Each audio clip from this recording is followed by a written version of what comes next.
आपके लिए मैं भी जवाब सवाल देता था। हूं, मैं जवाब जी, देता हूं। जी। अभी इन्होंने कहा है ये दिल मांगे मोर, तो मैं फिर एक और उसमें जोड़ देता हूं कि दरवाजे को कुंडी लगाओ, कोई बाहर ना जाने पाए। क्यों ना जाने पाए? जिसने हमारी बात नहीं मानी जाके अपनी भैंस चराए। अरे अभी तो पार्टी शुरू हुई है। आपने पाकिस्तान के बारे में पूछा। जब मैंने विदेश सेवा में कदम रखा था 1973 में, 74 साल की मेरी उम्र है। ये अलग बात है कि मैं अभी भी बहुत हैंडसम हूं, लेकिन उस समय क्या हुआ था जब मैं भर्ती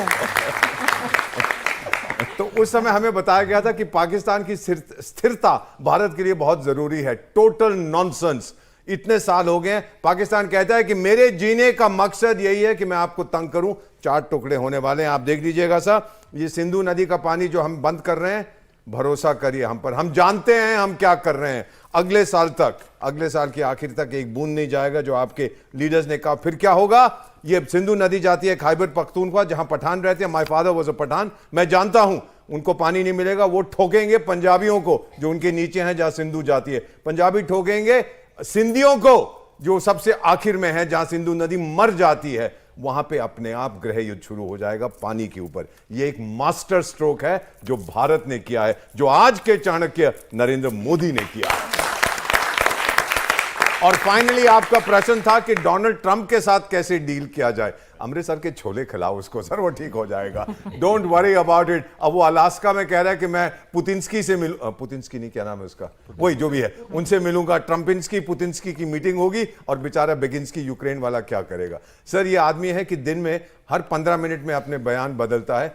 इसको कोई भी सीरियसली नहीं लेता। बस अब आप देखेंगे वहां का जो जुडिशियल सिस्टम है अमेरिका, वहां की कचहरी बहुत मजबूत है हमारी कचहरियों की तरह। वो इसको मुझे लगता है उसको बाहर निकाल देंगे। इस आदमी को कहेंगे कि इसका भेजा फ्राई है, इसको राष्ट्रपति नहीं होना चाहिए। आप देखते जाइए सर, अगले 2-3 हफ्ते के अंदर क्या होता है। तो हिंदुस्तान ने तो बता भी दिया है कि भाई ऐसा है कि हम आपकी सुनने वाले नहीं है, आंखों में आंखें डालकर बात करेंगे, ट्राई लगाते रहिए, हम उसका भी सोल्यूशन निकाल लेंगे।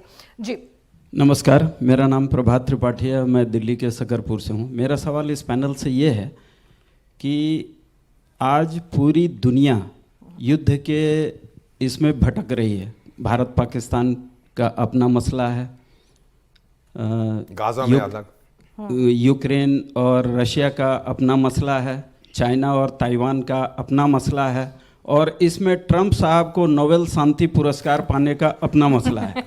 पैनल सारा मसला है, इस पे क्या क्लियर, बहुत सारी मसले हैं, इस पे पैनल का राय जानना चाहता हूँ। एक नया नोबेल प्राइज हम दे रहे हैं, नोबेल प्राइज फॉर कॉमेडी, वो ट्रंप साहब को दिया जाएगा। जी नमस्ते सर, मेरा सवाल यह है कि 38,000 वर्ग किलोमीटर जो है नेहरू जी थोपा हुआ second prime minister Nehru ji ये दे दिए चाइना को। तो उसमें हमारा हिंदुओं का सबसे प्रमुख तीर्थ स्थल कैलाश मानसरोवर भी है।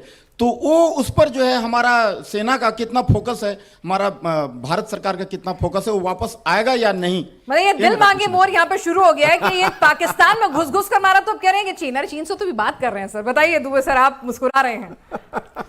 देखिए होके आए वहां मैं होके आया हूं, और वो सिचुएशन अभी तो पार्लियामेंट में आपने चर्चा सुनी कि जब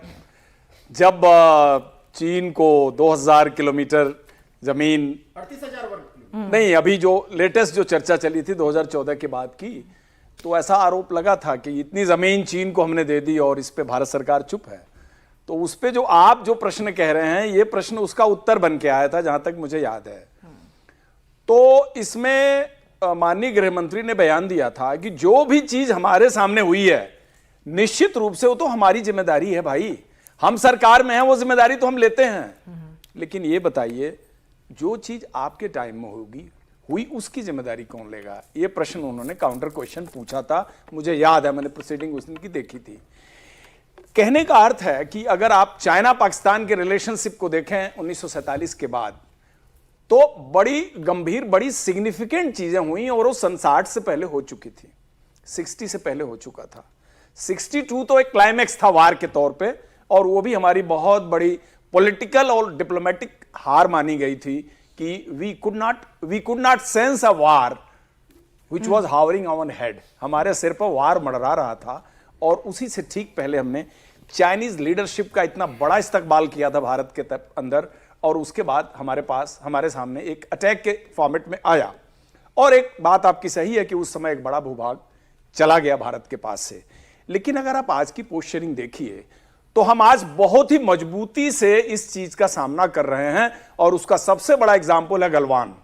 आप गलवान के साथ जो 2 कन्फ्लिक्ट चाइना से हुआ, चाइना को इसी बात की तकलीफ है, उसको इसी बात की तकलीफ है कि गलवान जैसा काम करके खींच के उनके दांत से हम लेके आए, और चाइना को 2 साल बाद वापस अपनी पोजीशन पे जाना पड़ा। 2 साल तक वो इंतजार करता रहा, यानी उसने टेस्ट किया हमको कि क्या ये भारत वही है। ये भारत वही नहीं है, चाइना वापस गया। और नंबर 2, 13 जुलाई को, अगर आप में से बहुत सारे लोगों को पता होगा, जो हमने 20 किलोमीटर अंदर म्यांमार के अंदर काम किया है, PLA, NSCN-K, और उसके बाद आपको मालूम ही है उल्फा जो इंडिपेंडेंट ग्रुप है। हम इस पे कहीं आपको बाहर बहुत चर्चा नहीं मिलेगी। ये सिर्फ इन तीनों बैड ऑर्गेनाइजेशन के खिलाफ ही हमने अटैक नहीं किया है, इसकी चर्चा भी थोड़ा और ऊपर तक गई है, इसलिए कि ये हमारा स्ट्रेटेजिक बफर जोन है, उसको हमने एक्सप्लॉइट किया है। हमने इनडायरेक्टली मैसेज दिया है कि भाई हम यहां तक हैं, आप गलतफहमी में हो कि हमको नहीं पता है क्या हो रहा है यहां, हमको पता है यहां क्या हो रहा है। और हमारे ड्रोन और मिसाइल आ करके टेस्टिंग करके पूरा चले गए, और उनके उल्फा के टॉप लीडरशिप की किलिंग्स हुई हैं। ये चीज बहुत चर्चा में है, इसको ऑफिशियली शायद इसमें बहुत आपको बातचीत करने को नहीं मिलेगा। तो आज का भारत और पाकिस्तान के साथ ऑपरेशन सिंदूर के दौरान आपने अभी सुना अपने बोरा सर की बात कि उनके जो हथियार हैं मेड इन चाइना, वो क्या एक्सपोज हुए हैं। आज के तारीख में पाकिस्तान गाली दे रहा है कि ये क्या लेके आए तुम, ये तो कुछ चले नहीं। एयर डिफेंस सिस्टम बर्बाद है उनका, उनके एयरक्राफ्ट बर्बाद हैं। मेड इन चाइना कौन खरीदने को तैयार है आज के तारीख में, बताइए। इंडियन मार्केट, इंडियन वेपन, दुनिया में 15 देशों का सप्लाई ऑर्डर ब्रह्मोस के लिए पड़ा हुआ है हमारे पास। ब्रह्मोस खरीदने के लिए 15 कंट्रीज क्यों में है, हमको ब्रह्मोस दो। डिफेंस पार्टनरशिप जर्मनी रत्नागिरी में लगा रहा है रिलायंस के साथ, आप सोच सकते हैं जी। रत्नागिरी में जर्मनी इन्वेस्ट कर रहा है। तो हम आज अलग हैं, हम आज वो नहीं है जो 32,000 किलोमीटर दे चुके थे। आज हम वो हैं कि हमसे 1 इंच लेने के लिए भी किसी भी कंट्री को सोचना पड़ेगा। और ये एग्जाम्पल आपके सामने है। बहुत शानदार। तो ये न्यू इंडिया है और ये न्यू नॉर्मलिटी। इन्होंने जिक्र किया कि वो ड्रोन्स गए थे पिछले महीने, ठोका था। सर हमारे थोड़ना थे, हमने मारा था, पर हमारे थोड़ना थे। मैं तो कह रहा हूं सर, तो डिप्लोमेटिकली आपको तुरंत करेक्ट कर दिया गया। मैं सीधा कह रहा हूं मैडम, हमारे ड्रोन से हमारे थोड़ना थे। कमाल कर रहे हैं, हमने मारा था, हमारे ड्रोन थोड़ना थे। मुझे क्या पता किसके थे, मुझे किसी ने पूछा ही, मैंने पहले ही कह दिया तू कौन, मैं खामखा, मैं बीच में। बेगानी शादी में क्या कहते हैं, अब्दुल्ला दीवाना। मुझसे किसी ने पूछा ही नहीं किसके ड्रोन है, मैंने अपने आप कह दिया मेरे नहीं है। अब मेरे थे कि नहीं थे ये तो आपको दुबे साहब बताएंगे, लेकिन ठोका हमने। और क्या संदेश दिया, फाइनली एक संदेश, दलेर मेहंदी का गाना, ओए पंगा ना लेना, नहीं तो बहुत मारेंगे तुमको।